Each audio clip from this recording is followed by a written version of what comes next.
그동안 제가 예수 행전이라는 제목으로 오랜 동안 말씀을 드리다가 최근에 좀 이슈가 되는 주제들을 택해서 몇 주간 설교를 하고 있습니다.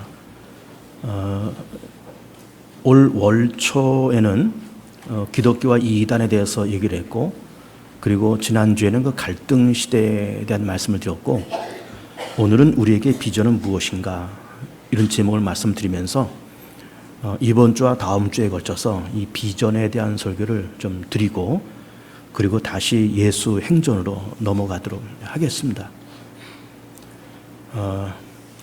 교회라고 하는 말은 히라보로 에클레시아, 그렇게 이야기합니다. 에클레시아. 그 말의 원뜻은 바깥으로 부르다, 그 말이에요. 바깥으로 부르다, 에클레시아. 그래서 이 말이 어떤 관용어처럼 쓰이면서 부름받은 사람들의 모임, 이렇게 이제 해석하면서 부름받은 사람들의 어떤 공동체를 에클레시아, 그렇게 이야기를 합니다. 우리는 지금 교회에 있습니다. 우리는 에클레시아라고 하는 교회에 있는 거예요. 부름받은 사람들입니다. 그럼 우리가 어디로부터 부름을 받았는가 하면은 이 세상으로부터 부름을 받았다, 그런 이야기예요. 그러면 우리가 부름받았던 그 이 세상이라고 하는 것은 어떤 세상이기에 우리가 부름을 받았을까라고 할 때, 이 세상에는 그 3대 악재가 있다, 이렇게 봅니다. 첫째는 죄의 악재가 있고, 둘째는 사망 권세가 있고, 그리고 세 번째는 사단의 권세가 지배하는 것이 이 세상이다, 이렇게 보는 겁니다. 거기다가 이 세상은 그 디모데후서 3장 1절 말씀 보면은 이 세상의 특징을 이렇게 말씀하고 있습니다. 말세에는 고통한 때가 이르리니 사람이 자기를 사랑하고 돈을 사랑하고 자랑하고 교만하고 비방하고 부모를 거역하고 감사치 아니하고 거룩하지 아니하고 무정하며 원통을 풀지 아니하며 모함하며 절제하지 아니하며 사나우며 선한 것을 좋아하지 아니하며 배신하며 조급하며 자만하며 쾌락 사랑하기를 하나님 사랑하는 것보다 더하니 경건의 모양은 있으나 경건의 능력은 부인하는 자들이니라, 이렇게 말씀하고 있어요. 그것이 세상이라는 거죠. 그러면서 그 세상에서 우리가 부름을 입어서 여기 와 있다, 그런 이야기예요. 요즘은 그 뉴스를 보기가 참 두려울 만큼 흉한 뉴스들이 자주 나옵니다. 최근에 어떤 젊은 여인이 자기 전 남편을 살해하고 토막내서 시신을 여기저기다가 버렸는데 아직도 시신을 못 찾았답니다. 그리고 현재 남편을 또 어떤 방법으로 죽였다 그러고, 그렇게 하는 그 여인이 30대 젊은 여인이에요. 아주 체격도 왜소하고 얼굴은 참 곱상하게 생겼는데 어떻게 그 심성에 그런 악마와 같은 심성이 있을 수 있을까라고 할 만큼 사람을 그렇게 처참하게 죽이고 토막을 쳐서 그렇게 했다는 거예요. 그리고 최근에는 어느 모텔 종업원이 손님으로 와 있는 그 사람 반말을 한다고 화가 나서 망치로 때려 죽이고 목을 자르고 사지를 절단한 다음에 이거를 한강변에다가 여기저기 뿌리면서 버렸다는 거예요. 여러분, 사람이 화가 나서 망치로 사람을 때려 죽인다, 그리고 이걸 토막을 낸다, 이게 맨정신으로 사람의 어떤 마인드로 이게 할 수 있는 일일까요? 그런데 그런 뉴스가 거의 매주 들려오는 거예요. 이만큼 세상은 험한 세상이 되었습니다. 또 최근에는 제주도 카니발 사건이라는 뉴스가 나오면서 카니발 차량과 어느 차량이 이렇게 서로 운전하면서 시비가 붙어서 카니발에 타고 있던 어떤 젊은 남자가 내려와서는 그냥 몽둥이를 휘두르면서 그 승용차에 타고 있는 그 가족들을 겁에 질게 만드는 그런 일을 우린 최근에 또 보고 있는 겁니다. 겁납니다. 요즘에는 뉴스와 신문을 보기가 정말 겁나는 거예요. 디모데후서 3장에서 말씀하신 것처럼 말세에 고통하는 때가 정말 온 겁니다. 자기를 사랑하고 돈을 사랑하고 자만하고 감사치 않고 거룩하지 않고 원통을 풀지 않고 사나우며 조급하며, 이것이 현대의 모습인 거예요. 그런 세상에서 우리가 좀 살고 있었고, 그 세상에서 하나님은 성령을 보내서 이리 와라, 그리고 여기에 모여라 하면서 부름받은 사람들의 이 공동체를 에클레시아, 교회라고 그렇게 부르고 있다라고 하는 겁니다. 뿐만 아니라 우리는 최근에 지난주도 갈등 시대라는 이제 제목으로 설교를 드렸듯이 지금은 갈등이 얼마나 많은지 모릅니다. 우리 자신 속에서도 갈등이 있어서 나와 나 자신 속에 갈등이 많은 거예요. 자기 자신에서 확신이 있고 자기 자신에서 자신감 있고 자존감이 넘치는 사람이 그리 많지가 않습니다. 자기 자신에서 늘 비관적이고 늘 불만이 많고 늘 욕구 불만이 많고 그렇게 우리는 세상을 살아가고 그리고 세상에서도 많은 갈등들이 세상에 존재하는 거예요. 남과 북, 우리와 일본, 우리와 중국, 중국과 미국 그러면서 많은 갈등들이 그렇게 있으면서 서로 알력 속에 다 그렇게 살아가고 있습니다. 그런 갈등이 있고 그렇게 죄와 사망과 사단의 권세가 누르고 있는 그런 세상에서 고통당하는 그런 세상 속에 살아가는 우리들에게 하나님은 성령을 보내서 이리로 오라고 말씀하시면서 교회라는 이 공동체 우리 이렇게 이렇게 모아 놓으신 겁니다. 에클레시아라는 이런 공동체 우리를 모아 놓으신 거예요. 그런데 우리는 어쨌든 부름 받아서 여기 와서 이 교회에서 우리는 예배하고 가르치고 가르침을 받고 교제하고 봉사하고 그런 교회의 모습으로 우리에게 세상을 살아가는데 사실은 우리가 부름을 받았다라고 하는 우리들이나 아직 부름받지 못하면서 저 세상에 있는 사람들이나 살아가는 모습이 사실은 그렇게 크게 다르지는 않습니다. 우리와 저들과 살아가는 모습이 같은 점이 많고 또한 다른 것도 없잖아 있습니다.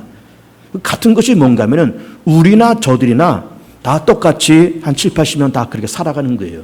예수 믿는다고 100살을 넘고 200살을 살고 그런 건 아닙니다. 우리도 똑같이 7, 80년 그렇게 살아가는 거예요. 살다가 적당한 때 가정을 갖고 아이들도 낳고 직업을 가지면서 아이들 기르고 살아가고 먹고 살기 위해서 직업도 갖고 돈 벌고 재테크하고 다 그렇게 살아가는 겁니다. 우리도 그렇게 살아가고 아직 부름받지 못한 저 속에는 저들도 그렇게 살아갑니다. 저들도 열심히 살아가요. 가정 꾸리고 애들 낳고 기르고 먹고 살려고 발버둥 치고 우리도 가정 갖고 먹고 살려고 발버둥 치고 그렇게 살아갑니다. 이렇게 살아간다고 하는 그 모습은 크게 다르지가 않습니다. 그런데 다른 것이 몇 가지가 있습니다. 그것이 뭔가 하면은 세상 사람들에게는 하나님이 없습니다. 그럼 우리에게는 하나님이 존재합니다. 우리는 살아계신 하나님께서 세상을 창조하시고 세상을 주관하시고 그리고 세상을 다스리시고 그리고 온 세상의 시간과 환경과 공간의 모든 주인이 하나님이라고 그렇게 우리는 고백하면서 살아갑니다. 내 인생도 주인이 하나님이시요 이 세상의 주인도 하나님이시요 가정도 교회도 주인이 하나님이시라고 그렇게 고백하고 하나님이 불꽃 같은 눈동자로 지금 우리를 지켜보고 있고 그리고 우리와 함께하고 계시는 믿으면서 살아가는 거예요. 함께 하시니까는 든든합니다. 그러나 동시에 지켜보고 계신다고 하기 때문에 쉽게 세상에서 죄를 짓거나 타락하거나 세상을 엉망으로 살거나 그렇게 할 수가 없는 겁니다. 왜? 우리 속에 하나님이 계시기 때문에 그런 거예요. 세상 사람들은 이 세상에 70년, 80년 사는 것이 이 세상의 전부라고 그렇게 생각합니다. 우리는 그렇지 않습니다. 7, 80년 우리가 살다가 언젠가 우리도 세상 떠나겠지만 그 이후에 영원한 세상이 있다고 그렇게 믿으면서 살아가는 거예요. 한 번 준 것은 정한 것이고 그 이후에 하나님의 심판이 있고 부활의 세계가 있고 천국이 있고 지옥이 있고 이 세상은 7, 80년을 뛰어넘는 더 넓은 세상과 더 어마어마한 영원한 세계가 있다고 하는 것을 믿으면서 오늘 그렇게 살아가고 있는 겁니다. 축복의 내용도 그렇습니다. 세상 사람들은 자기가 힘쓰고 애써서 축복을 받고 어떤 기회와 운을 통해서 축복을 받는다고 그렇게 생각합니다. 그러나 우리는 그렇지 않습니다. 우리는 하나님께서 그 은혜로 주신 것이 하나님의 축복으로 그렇게 생각하는 거예요. 하나님의 복을 주시면 복을 받는 것이고 거둬가시면 어쩔 수 없는 것이고 하나님께서 주고 거두는 그 모든 권세가 하나님께 있음을 믿으면서 우리는 그렇게 세상을 살아가고 있는 겁니다. 또 세상 사람들은 선하게 살거나 악하게 살거나 그것에 따라서 아무런 영향이 없다고 생각하면서 그렇게 세상을 살아가요. 그렇기 때문에 선을 행하지 않고 그렇기 때문에 악을 쉽게 저지르면서 그렇게 살아갑니다. 왜? 그 결과가 없다고 생각하니까 그렇게 하는 거예요. 우리는 그렇지 않습니다. 우리는 선을 심으면 거기로부터 영생을 거두고 악을 심으면 썩어질 것을 거두고 그리고서는 말씀하신 것처럼 스스로 속이지 말라. 하나님은 업신여김을 받지 아니하시나니 사람이 무엇을 심든지 그대로 거두리라. 자기 육체에서 심는 자는 육체로부터 썩어질 것을 거둘 것이며 성령에서 심는 자는 그 성령으로부터 영생을 거두리니 선을 행하되 낙심하지 말지니 포기하지 아니하면 때가 이름에 거두리다. 이런 말씀을 하시고 계시는 거예요.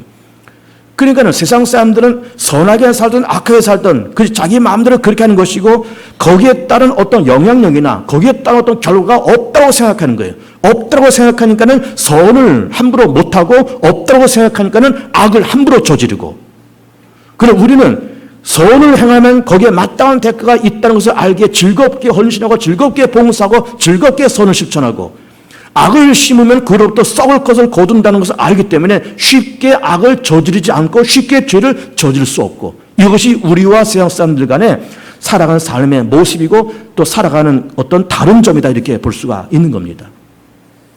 자, 이런 기독교가 이제 2000년 전에 태동이 되어서, 그러면서 조선 땅에 카톨릭 교회가 1784년도에 카톨릭이 들어오고 개신교는 1884년도에 우리 개신교가 들어옵니다. 그래서 우리는 지금 2019년도를 지나가면서 개신교를 기준으로 한다 그러면 선교 135주년을 지금 지나가고 있는 거예요. 135주년의 선교 역사가 지금 이게 진행되고 있는 겁니다. 조선 말기에 카톨릭과 우리 개신교가 들어오게 된 거죠. 그러면서 우리는 70년대, 80년대 교회의 고도 성장기를 우리는 경험을 했고, 그리고 2000년도에 들어서면서 교회가 다소 정체되면서, 그렇지만은 우리 한국에 지금 1000만의 성도와 5만의 교회가 그렇게 존재하는 거예요. 그러면서 개신교가 그렇게 135년을 지나가면서 시대마다 교회마다 두루지는 화두가 있었다는 것을 우리는 발견합니다. 화두가 있었어요. 여러분 기억나십니까? 교회를 오랫동안 다녔던 분들은, 교회 생활을 어려서부터 했던 분들은 한국 교회가 그 시대에 맞게끔 어떤 화두를 던졌는가라고 하는 것을 우리는 기억합니다. 저도 기억합니다. 어떤 화두를 던졌는가 하면은 70년대는 부흥을 외쳤습니다. 부흥하자. 교회는 부흥돼야 된다. 그리고 80년대는 교회는 성장해야 된다. 90년대는 교회는 발전돼야 된다. 2000년대는 교회는 성숙해야 된다. 그리고 2010년도에 들어서는 교회는 비전이 필요하다. 이런 화두를 가지고 교회가 그렇게 왔습니다. 그 시대에 맞는 교회의 요구가 있었던 거죠. 시대에 맞는 교회의 화두가 있었던 겁니다. 그야말로 70년대 부흥을 외치고 80년대 교회 성장을 외쳤을 때는 정말로 그때는 교회들마다 부흥되고 교회들마다 성장했습니다. 그러면서 70년대 빌리그레함 목사님이 여의도 광장에서 설교하시고 수원침례교회 김장환 목사님이 동시통역을 하실 때 여의도 광장에 100만 명이 모였습니다. 그 뜨거운 아스팔트 바닥에 신문지 한 장 깔아놓고 빌리그레함 목사님의 설교를 눈물 흘리면서 들었어요. 저도 거기에 있었습니다. 그리고 청평에 가면은 오살리 청평에 가면은 그 한월산 기도원이 있고, 그 한월산 기도원에서 이청선 목사님이 이미 돌아가셨지만은 그 이청선 목사님이 그 어마어마한 설교를 하고, 그러면서 우장창 충창 주장창 창, 이렇게 그 말씀 기억합니까? 아마 한호선 기도 한두 번 가졌던 분들은, 교회에서는 오래 하셨던 분들은 그 멘트를 기억할 겁니다. 이게 그 이천성 목사님의 18번이었어요. 우장창 충창 주장창 창. 그게 뭔 줄 압니까? 예수 믿어서 자아가 부서지는 소리였다는 거예요.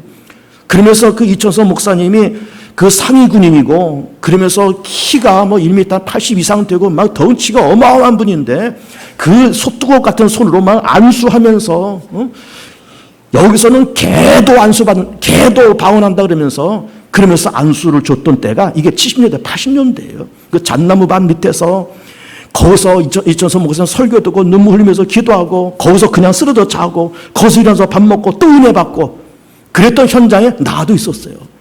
그랬던 때가 70년대, 80년대예요. 그러면서 교회마다 70년대는 부흥, 80년대는 교회 성장, 90년대는 발전, 그 다음에 성수, 그 다음에 최근은 비전, 이런 얘기하면서 교회가 그 시대마다 교회의 화두가 그렇게 변화되면서 우리 가운데 왔던 겁니다. 그러면서 최근 우리 한국 교회가 교회 비전을 얘기를 하는 거예요. 교회는 비전이 필요하다. 그래서 우리 교회에서도 몇몇 우리 생각에 있는 우리 성도들이나 또 우리 젊은 집사님들이 교회 비전을 자꾸 얘기를 하는 겁니다. 교회 비전이 필요하다. 비전을 만들어야 된다. 이런 얘기를 하는 거예요. 그래서 물론 비전이라는 말이 참 좋은 말입니다. 필요하지요. 정말로 필요합니다. 그 비전이라는 말이 무슨 말인가 하면은 바라본다는 말이에요. 비전이라는 말은 바라본다는 거예요. 어디를 바라보면서 갈 거냐. 어디를 목표점을 잡고 어디를 우리가 방향을 잡고 갈 거냐, 그 비전이 뭐냐라고 하는 것을 우리가 자꾸 이야기를 하고 있는 거예요. 필요한 겁니다. 중요한 겁니다. 좋은 거예요. 그런데 이제 이 비전을 이제 얘기하면서 이 비전이라는 것이 좋기는 하지만은 이게 어디서부터 연유됐는가라고 하는 것을 우리가 알 필요가 있어요. 사실은 그 이전에 부흥, 성장, 무슨 발전, 성수 이런 거는 교회 자생적으로 나온 그런 화두예요. 교회가 성장돼야 되지, 발전돼야 되지 하면서 그 화두는 교회 자체적으로 나오는 그 화두인데, 이 비전이라는 말은 좋은 말이지만은 교회 자체로 나온 그런 화두가 아니고 이것이 일반 사회에서 기업에서부터 시작된 그런 화두였어요. 이 비전이라는 말이. 왜 그런가 하면은 기업들마다 연말 연시가 되면은 내년도에 어떤 생산 목표를 이렇게 정하는 겁니다. 자, 올해는 우리가 매출 100억 원을 했으니까는 내년도는 한 20% 성장해서 120억의 매출을 달성하자. 그러면서 어떤 목표를 정하는 거예요. 그리고 은행이나 혹은 무슨 상조회사나 혹은 보험회사나 이런 데서는 또 어떤 수신고에 대한 어떤 목표치를 이제 정하는 겁니다. 작년에는 우리가 2조 원의 수신고를 했는데 올해는 10% 성장해서 2조 2천억의 그런 수신고를 달성하자. 그러면서 은행들마다 보험회사, 상조회사 이런 데서 어떤 수신고에 대한 목표치를 이렇게 잡으면서 작년에는 그렇게 했지만 올해는 그렇게 하자 하면서 어떤 목표를 두면서 으쌰으쌰 하면서 그런 비전을 걸었던 겁니다. 사실은 우리 교회들도 사실 그런 어떤 목표치가 없는 건 아닙니다. 교회도 몇 프로 성장하자, 우리 교회학교 올해 몇 프로 성장하자, 그런 말을 우리가 쉽게 했었고, 그리고 제가 한 중학교나 요쯤 다닐 때 70년대잖아요. 70년대쯤에 여러분 그 당시에 살던 분들은 기억하시겠지만 그때 이제 박정희 대통령이 이렇게 정권을 잡았을 때고, 그러면서 유신헌법도 나오고 막 그랬잖아요. 그 당시. 그러면서 뭐가 생각나는가 하면은 100억 불 수출에 1000불 소득을 이렇게 내걸었어요. 우리 대한민국 정부에서 1000불 소득 100억 불 수출. 응? 세상에 지금은 어마어마하게 수출하는 그런 때고, 지금은 1000불 소득이 아니라 지금은 3만불 소득 시대예요. 근데 70년대는 우리 1000불 소득 가자. 그러면서 어느 화백이 그린 그림이 이게 생각나는 거예요. 그러면서 우리가 1000불 소득이 되고, 그리고 또 이렇게 우리가 100억 불 수출하면은 이 밥에 고기국도 먹고, 이제는 전동불도 다 켜고, 이제는 자동차도 생기고, 그러면서 막 자가용 승용차도 막 그려서 막 타고 다니는 그런 그림, 집집마다 막 전등불 단 그런 그림, 고깃국에 입안에 고깃국 먹는 그런 그림을 그리면서 우리도 그렇게 살아보자 하는 그런 비전을 대한민국 정부에서 그렇게 내걸었던 것도 기억을 하는 겁니다. 이것이 70년대 얘기예요. 그러면서 나름대로 정부도 그렇고 기업도 그렇고 성장 목표, 어떤 비전, 그리고 우리는 10% 성장하자, 20% 성장하자라는 그런 비전을 내걸고, 그렇게 하면서 이 비전이라고 하는 이런 화두가 기업에서 출발했던 그 화두가 교회 안에까지 들어오게 된 거예요. 그 교회도 몇 프로 성장하자. 우리 교회가 무슨 비전이 필요하냐라고 하는 거를 나름대로 교회마다 그렇게 세워나가고 있는 거예요. 물론 좋은 겁니다. 비전 좋죠. 어떤 방향과 목표 다 좋은 겁니다. 우리가 저기를 향해서 가자. 다 좋은 겁니다. 다 좋은데 이번 주와 다음 주에 거쳐서 비전에 대한 설교를 이제 구체로 해 나갈 텐데, 비전이 좋은 말이긴 하지만 비전 이전에 필요한 것이 있다라고 하는 것을 먼저 말씀을 드리고 싶은 거예요. 비전 이전에 교회가 갖춰야 될 어떤 기본적인 베이스가 필요하다. 그 말씀을 드리고 싶고, 거기에 대한 적절한 예가 사도행전 2장의 말씀인 겁니다. 사도행전 2장에는 이렇게 말씀이 전개되고 있습니다. 사실은 예수님께서 33년을 사시고, 그리고 마지막 3년이 공생의 기간인데, 공생의 기간 3년 동안에 12제자를 모시고 가시는 곳마다 병자 고치시고 복음 전하고 그렇게 해가시면서, 사실은 예수님은 교회를 세우지 않으셨습니다. 교회를 세우지도 않으셨고, 또 교회를 개척하지도 않으셨습니다. 또 교회에서 목회하지도 않으셨습니다. 12명의 사도 공동체를 그야말로 그들을 훈련시키고 양육하는 그 일을 하셨죠. 그리고 다니시면서 복음 전하고 병자 고치시고, 그리고 예언 활동, 말씀 활동 이런 것을 하시면서 3년 동안의 공생을 그렇게 해 나가신 거예요. 그러고 나서 십자가에서 죽으시고 부활하시면서 승천하시기 직전에 모인 그 사람들에게 예수님께서 하시는 말씀이 너희는 이 예루살렘을 떠나지 말라는 거예요. 아버지께서 약속하신 것이 분명히 올 텐데 성령이 임하면 너희가 권능을 받아서 예루살렘과 온 유대와 사마리아와 땅끝까지 이르러서 내 증인이 될 거다. 증인이 될 거다. 그러시면서 그 말씀을 하시고 그리고 승천하시는 거예요. 그 말씀을 들었던 그 제자들과 그 공동체가 열흘 동안에 다락방에 올라가서 전심을 다해서 기도합니다. 기도했더니 열흘 지나서 사도행전 2장에 넘어와서 열흘이 지났다는 거예요. 열흘이 지나서 성령이 불같이 임하면서 방언을 말하고 입신하고 환상 보고 그러면서 제일 먼저 일어났던 현상이 뭔가 하면 회개 운동이 일어난 거예요. 회개 운동이. 어떤 회개 운동이 일어났는가 하면은 그때 성령 받은 수제자라고 하는 이 베드로가 일어나서 그가 성령 받고 은혜를 체험한 다음에 외쳤던 베드로의 그 설교와 베드로의 고백이 뭔가 하면은 회개입니다. 회개해야 된다. 그 뭘 회개해야 된다고 얘기하는가 하면은 자, 얼마 전에 갈보리 산에서 죽은 그 예수님이 다시 살아나셨고 그분이 승천하셨는데 그분은 우리가 수천 년 동안 기다렸던 메시아여 동시에 하나님의 아들이시다. 근데 우리가 그분을 죽였고 그분은 우리 위해서 죽으셨는데 사실 우리가 죽인 거다. 하나님의 아들을 인간의 손으로 하나님의 아들을 죽였다. 메시아를 인간의 손으로 죽였다. 그러나 하나님께서 그를 죽은 자 가운데 살리셔서 주와 그리스도 되게 하셨다. 이런 메시지를 선포하니까 사람들의 반응이 어떻게 되는가 하면은 36절 보세요.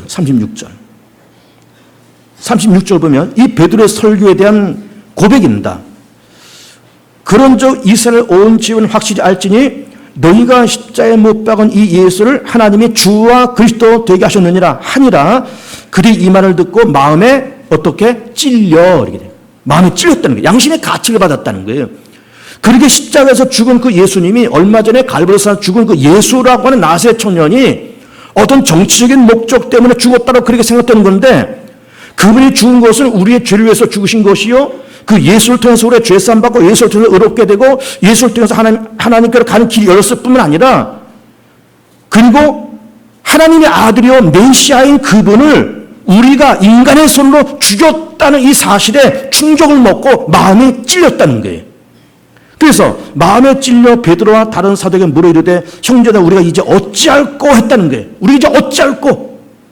하나님의 아들 메시아를 우리 인간이 죽였으니 사람이 하나님의 아들 죽였으니 어찌할꼬 하면서 마음의 양심의 가책을 받아 찔렸을 때 베드로가 38절에서 베드로가 이르되 너희가 회개하여 각각 예수 그리스도의 이름으로 세례를 받고 죄상을 받으라. 그리하면 성령의 선물을 받으리니 이 약속은 너희와 너희 자녀와 모든 먼 데 사람 곧 주 우리 하나님이 얼마든지 부르신 자들에게 하신 것이라 하고 또 여러 말로 확증하며 고나 이르되 너희가 이 백한 세대 구원을 받으라 하니 그 말을 받은 사람들은 세례를 받으며 이 나라의 신도의 수가 3천이나 더하더라. 그러면서 베드로의 설교를 들으면서 마음에 찔리면서 우리가 어찌할까 하면서 회개하고 세례받고 구원받아서 그 예루살렘 교회에 등록한 사람이 한 주에 3,000명이 등록했다는 거예요. 한 주에. 이것이 초대교회의 원형입니다. 이것이. 예루살렘 초대교회 원형이에요. 3,000명이 회개하고 왔다는 거예요. 그런데 3,000명이 회개하고 온 것보다도 더 중요한 사실이 그 다음에 기록되어 있어요. 42절을 보면 그들이 사도의 가르침을 받아 서로 교제하고 떡을 떼며 오로지 기도하기를 힘쓰니라. 사람마다 두려워하는데 사도들 말미암아 기사표지 많이 나타나니 믿는 사람이 다 함께서 모든 물건을 서로 통용하고 또 재산과 소를 팔아 각 사람의 필요를 따라 나눠주며 날마다 떡을 마음을 갖자 성전에 모이기를 힘쓰고 집에서 떡을 떼며 기쁨과 순전한 마음으로 음식을 먹고 하나님 찬미하며 또 온 백성의 칭송을 받으니 주께서 구원받는 사람을 날마다 더하게 하시니라. 그렇게 해서 베드로의 설교를 듣고 마음에 찔려서 우리가 어찌할까 하면서 회개했던 이 사람들이 세례받고 3,000명이 동시에 예루살렘 초대교회에 등록하고 그리고서는 뭘 했는가 하면 이 사람들이 기쁜 마음을 가지고 교제하고 떡을 떼며 오로지 기도하기를 힘쓰고 재산을 서로 나누고 네 거 내 거 하지 않고 필요에 따라서 다 나눠주기도 하고 받기도 하고 주기도 하고 그러면서 기쁨과 순전한 마음으로 음식을 먹고 하나님을 찬미하며 온 백성에게 칭송을 받으니 주께서 구원받는 사람을 날마다 더하게 하셨다. 중요한 말씀은 46절에서 기쁨과 순전한 마음으로 음식을 먹었다는 거예요. 이것이 초대교회 원형이에요. 비전을 얘기하면서 왜 초대교회 원형을 얘기하는가 하면은 제가 지금 드리고 있는 말씀은 우리 한국 교회가 지금 선교 135조를 지나가면서 70년대, 80년대 거쳐가면서 어떤 단계별로 교회가 외쳤던 화두가 있었다고 얘기를 하는 겁니다. 그러면서 최근에 2010년도를 넘으면서 비전을 얘기하고 이 비전이 기업에서 한국에 들어왔는데 비전이 좋기는 좋지만 비전을 갖고 비전을 말하기 전에 우리가 해야 될 것이 있다. 그 해야 될 것이 뭔가 하면은 사도행전 2장에 나오는 예루살렘 초대교회의 이 모습을 우리가 들여다볼 필요가 있다 이 말이에요. 여기 보면은 제일 중요한 것이 뭔가 하면 기쁨과 순전한 마음이에요. 46절에서 말씀하는 기쁨과 순전한 마음이에요. 그리고 이 우리가 여러 절을 지금 읽었지만은 이 말씀을 한마디로 요약한다 그러면은 기쁘게 모였다는 거예요. 기쁘게 모이고 날마다 모였다는 거예요. 우리는 주일 한 번 모이지만은 초대교회 이 사람들은 날마다 모였다는 겁니다. 모이면서 그냥 온 것이 아니라 먹을 걸 싸들고 와서 물건을 싸들고 와서 내가 먹고 또 먹을 것이 필요한 사람에게 나눠주고 물건을 내가 쓰기도 하고 물건이 필요한 사람에게 나눠주기도 하고 매일 모이면서 그러면서 기쁘게 모였다는 거예요. 즐겁게 모였다는 겁니다.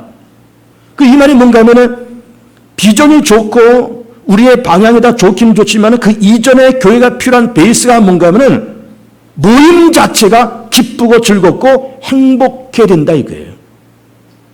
기쁘고 즐겁고 행복해야 돼요. 교회로 오는 것이 기쁘고 즐겁고 행복하고 예배를 드리는 이 자체가 기쁘고 즐겁고 행복하고 구역 예배 드립니다. 남녀 성교 원래 합니다. 주일 낮 예배, 저녁 예배 드립니다. 새벽 기도 드립니다. 수요일 금요 예배 드립니다. 여러 모임 자체와 예배 그 자체가 기쁘고 즐겁고 행복한 것이 우선이고 그것이 교회의 베이스로 먼저 깔려 있어야 되는 거예요. 이게 중요한 겁니다. 이게 중요한 거예요. 여러분 스스로 한번 물어보세요.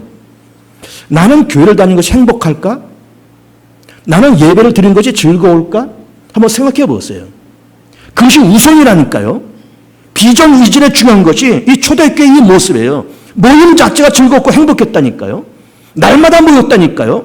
기쁨과 순전한 마음으로 떡을 떼며 나눠주고 기도에 힘쓰고 선교하기에 힘쓰고 그렇게 했다니까요. 칭찬받으면서 모이는 수가 날마다 더해져 갔다니까요. 모임 자체가 기쁘고 행복한 거예요. 주일 낮 예배 기다려지고 주일 낮 예배 드리는 것이 기쁘고 행복하고 오후 예배 새벽 기도 수요 신야 기도에 드리는 것이 기쁘고 행복하고 이것이 우리가 교회에 대해서 어떤 비전이다 성장이다 성숙이다 말하기 전에 더 먼저 필요한 것이 교회를 모이고 예배드리는 그 자체가 모임 그 자체가 기쁘고 행복한 것이 먼저 우선이다라고 하는 것을 본문에서 발견해 보자라고 하는 겁니다. 어떤 분들은 가끔 이런 말씀을 합니다. 좀 갈급하다 이런 얘기를 하는 분들이 가끔 있어요. 갈급합니다. 목사님 갈급합니다. 그런데 저는 이제 개봉중앙교회 교회를 담임하면서 나는 어쨌든 담임 목사는 성도들의 어떤 영적인 상태, 물론 육적인 상태나 가정적인 모든 형편도 다 책임져야 되겠지만 성도들의 영적인 상태를 책임져야 될 사람 아닙니까? 그래서 교회는 어쨌든 성도들이 영적으로 건강해야 되고 영적으로 먹을 수 있는 양식을 충분히 공급해야 되고 그 책임이 담임 목사와 교육자들에게 있어야 된다고 보는 거예요. 그러면서 또 동시에 나는 어떤 자부심을 갖는가 하면은 적어도 개봉중앙교회는 성도들에게 영적인 양식을 충분히 공급하고 있다고 저는 자부를 합니다. 왜 그런가 하면은 우리가 주일날도 1부, 2부 예배를 드리잖아요. 7시 30분 1부 예배, 그리고 11시 2부 예배를 드립니다. 주일날 뭐 특별히 여러 가지 일이 있어 한다 그럴 때 1부 예배 드리고 가면 돼요. 7시 30분 예배 드리고 끝나면 8시 반이니까 8시 반에 뭐 어디 가서 볼일 보면은 하루 종일 볼일 볼 수 있는 겁니다. 그래서 성도들의 편의를 위해서 1부 예배, 2부 예배 드리는 것이고 오후 찬양 예배 있고 그리고 새벽에는 2번이 있는 거예요. 새벽 기도 2번 하잖아요. 5시에 하고 6시 반에 하고 2번 합니다. 새벽 기도 2번, 3번 하는 교회 많지 않습니다. 우리보다 큰 교회들도 새벽 기도 1번 하는 교회들 많아요. 우리는 2번 해요. 교육자들이 힘들고 피곤하지만 2번 하는 거예요. 왜 그럴까? 성도들에게 편의를 제공하는 거예요. 기도할 수 있는 시간을 제공하고 말씀을 먹을 수 있는 시간을 제공해 드리려고 2번씩 하는 겁니다. 그 새벽 기도 매일 2번씩 해요. 수요일날 성경 강의를 합니다. 최근에는 사도신경을 강의하지만 성경을 어느 하나를 잡아서 로마서, 구약에 예언서 잡아가지고 말씀을 깊이 강의를 합니다. 제가. 그렇게 공급해 드리죠. 금요일 날에는 뜨겁게 찬송하고 뜨겁게 기도하고 뜨겁게 말씀 전하고 그러면서 1시간 반 뜨겁게 예배를 드립니다. 영적인 양식을 공급해 드리는 거예요. 그리고 재작년에 그 성경 읽기 책을 해서 10,000원씩 여러분들에게 팔아서 여러분들이 공부를 해드렸잖아요. 우리 교회 표지를 다 이렇게 사진을 넣어서 인쇄해서 여러분들이 나눠드렸어요. 그러면서 매일매일 성경 읽고 그 성경에 해당되는 성경 구조에 해당되는 해설문도 이렇게 보면서 그래서 매일매일 성경 읽도록 그렇게 안내를 해드렸고 올해는 그걸 한번 더 하자 해서 그걸 한번 여러분들이 더 읽게 이렇게 만들어 드린 겁니다. 그리고 주중에는 행복 아카데미 운영되면서 화요일, 수요일, 목요일, 금요일 행복 아카데미가 한 반에 5명, 6명, 7명이 모여서 소그룹식으로 행복 아카데미 운영되고 있어요. 화요일 날에는 전도단이 모여서 운영되죠. 목요일 날 급식팀이 와서 운영되죠. 최근에 토요일 날 또 전도단이 모여서 열심히 전도하고 있습니다. 이 뜨거운 여름에도 한 주도 안 빠지면서 토요일 날 나와서 전도들 하고 있어요. 그러면서 교회에서는 성도들에게 충분한 영적으로 양식이 될 만한 어떤 자아를 공급해 드리고 있다고 자부합니다. 그런데 갈급하다라고 말씀하신 분들의 특징이 뭔가 하면은 교회에서는 열심히 전달해 드리고 있는데 본인들이 안 잡수고 계시는 거예요. 본인들이. 이게 문제잖아요. 본인들은 안 잡수는 거예요. 새벽기도 나온 적 없습니다. 수요기도 나온 적 없습니다. 금요 심야기도 나온 적 없습니다. 말씀 읽으라고 책을 들어도 읽은 적이 없어요. 그러면서 혼자서 갈급하다 이렇게 말씀하신 거예요. 답답하잖아요. 교회에서는 공급해 드리는데 이게 안 잡숴요. 이게 문제잖아요. 잡수시길 축복합니다. 잡수셔서 영적으로 공급받으시고 갈급함을 해소하시고 그리고 비전 이전에 더 중요한 거는 내가 교회로 나오는 이 자체가 즐겁고 행복해야 됩니다. 그러고 나서 그 다음에 비전을 찾아야 되는 거예요. 스스로 한번 질문을 던져보세요. 나는 갈급한가? 그럼 왜 갈급하지? 한번 진단해 보시고 그리고 나는 교회에 나온 것이 행복할까? 난 예배 드리는 것이 행복하고 정말 기다려질까? 점검을 해 보세요. 그러면서 갈급한 것이 채워지고 나는 늘 예배가 기다려지고 나는 예배가 즐겁고 교회에 나가는 그 자체가 즐겁고 행복해 라고 하면은 그 건강한 교인입니다. 건강한 교인이에요. 그런데 그렇지 못하다 그러면은 갈급함이 넘치다 그러면은 뭔가가 문제가 있는데 먼저는 교회에서 공급해드리는 모든 영적인 양식을 좀 잡수시길 축복해요. 잡수시고 그리고 꼬박꼬박 교회에 나온 것이 즐겁고 행복하고 예배도 즐겁고 행복하고 그런 베이스와 기초를 깔아놓고 그 다음에 비전을 말하자 이게. 그 다음에 비전을 말하자 이겁니다. 다음 주에 우리에게 비전은 무엇인가라는 두 번째 설교를 다음 주에 드리겠습니다. 그렇다 그러면은 그런 베이스를 깔아놓고 우리는 그런 어떤 비전을 구체적으로 가져야 될 것인가 라고 하는 걸 다음 주에 연속해서 말씀을 드리도록 하겠습니다. 영적인 양식 잘 잡수시고 교회에 나오는 기쁨, 예배드리는 기쁨, 교회 다니는 그 자체가 즐겁고 행복한 그런 기쁨을 누리면서 영적으로 성숙해 가는 복 있는 성도들 되시길 축복합니다. 합심해서 짧게 1, 2분 기도하면서 주님 내가 영적으로 성숙하길 원합니다. 주 한 번 외치고 한 절 한 번 기도하겠습니다. 주여